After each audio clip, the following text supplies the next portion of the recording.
Lily was still upset that Jason had stolen the credit for her success with Williams Media, and he did it right in front of the whole family at the celebration banquet.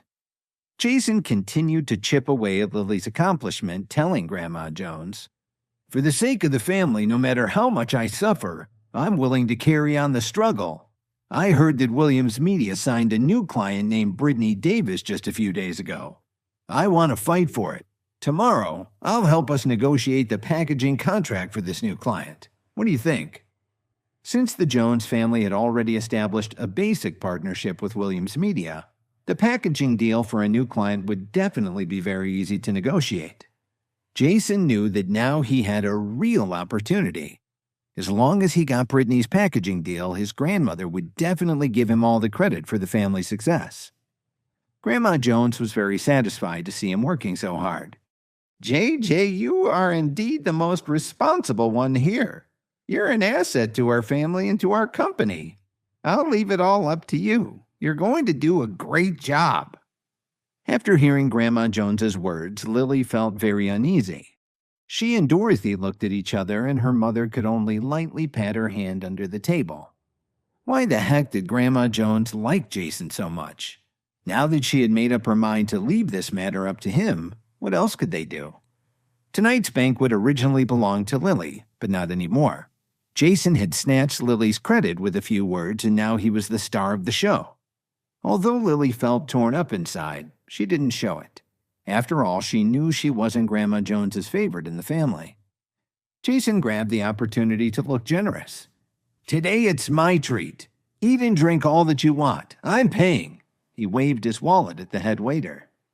Jason sat down and waved at the waiter again. "Waiter, go and get a bottle of your best wine for every table. I want the best and most expensive wine you have. Hurry up."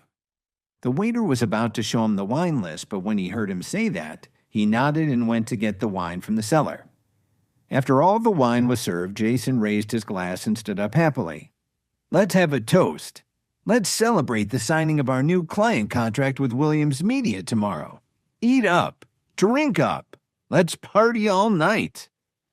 Everyone stood up and raised their glasses to toast Jason. After all, his status in the family had just gone up a notch or two. When the banquet was coming to an end, Jason was unable to stand upright. His eyes were blurry as he called for the waiter to come over. He then pulled the card from his wallet and said, "Use my card to pay the bill."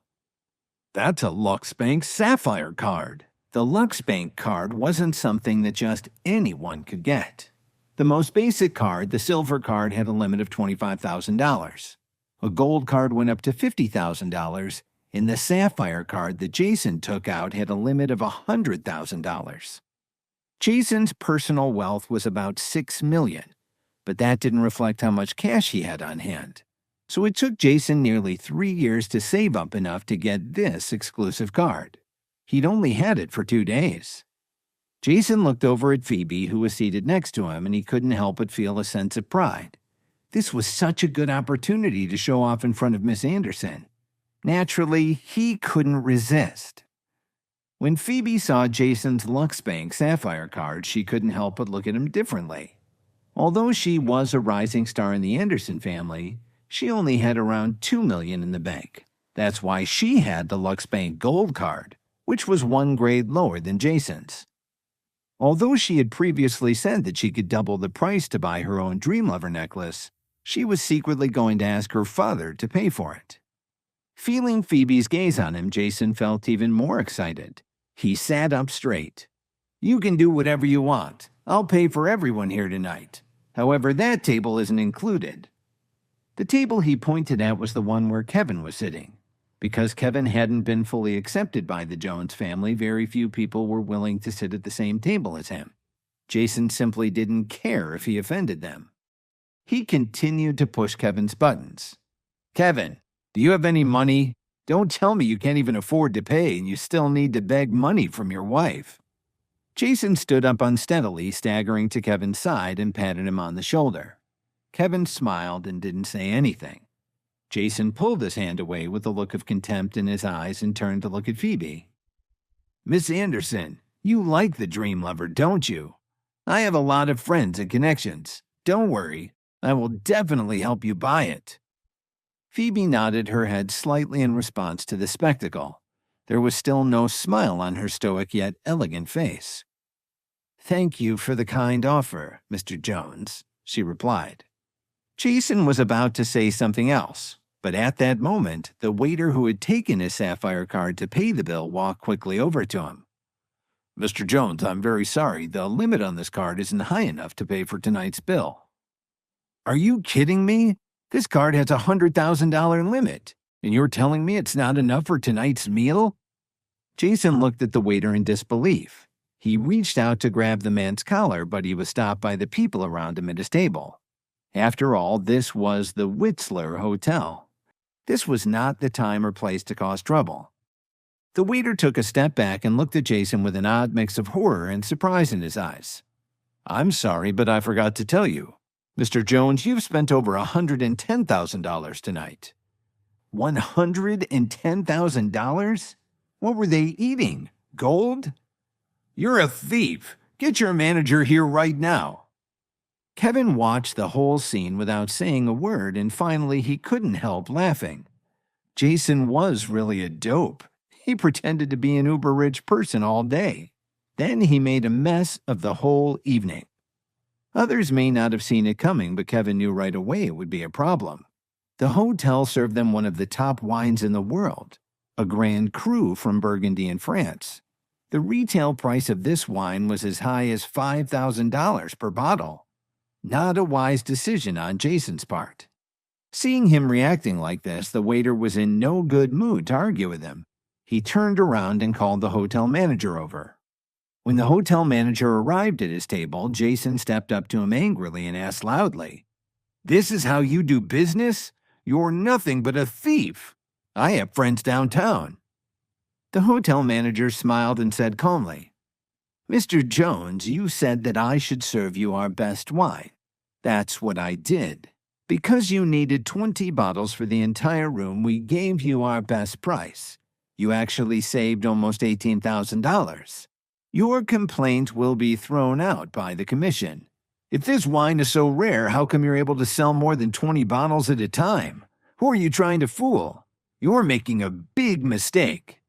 Just then, an extremely calm voice came from the entrance of the banquet hall. "What seems to be the problem here?" Everyone looked over and saw a man in an Armani suit walking towards Jason. Behind him was a group of burly-looking men in black suits. As soon as Grandma Jones saw the man in the Armani suit, she quickly stood up and walked up to him.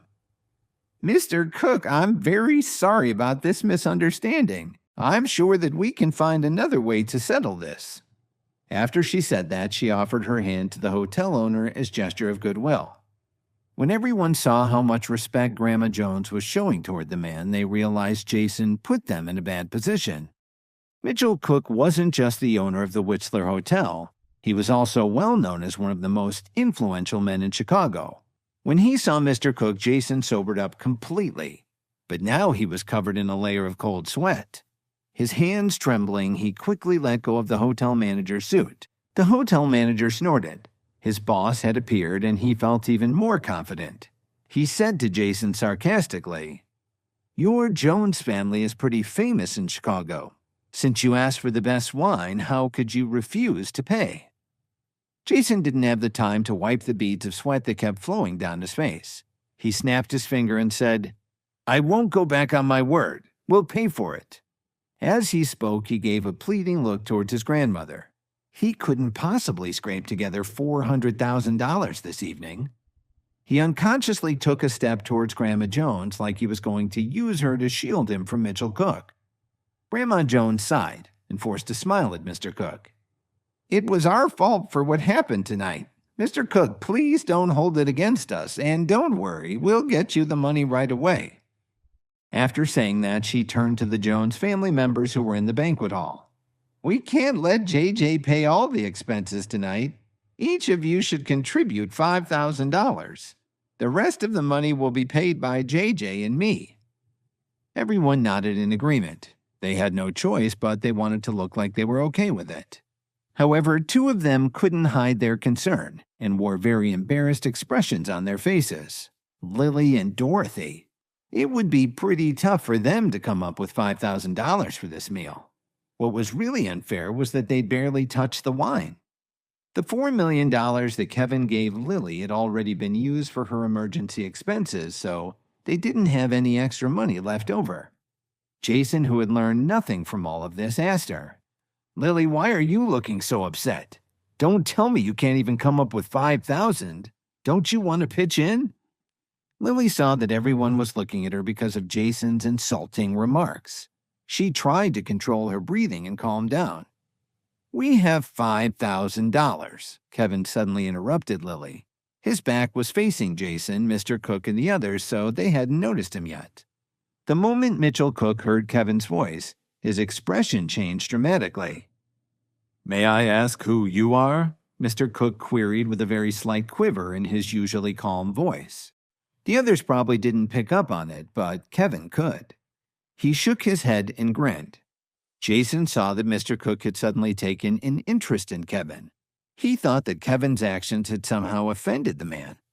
He tried to protect himself by addressing the boss. "Mr. Cook, please don't be angry. This man isn't even a true member of our family. He married into it. If you don't like him, do whatever you want. Just don't take it out on the rest of us."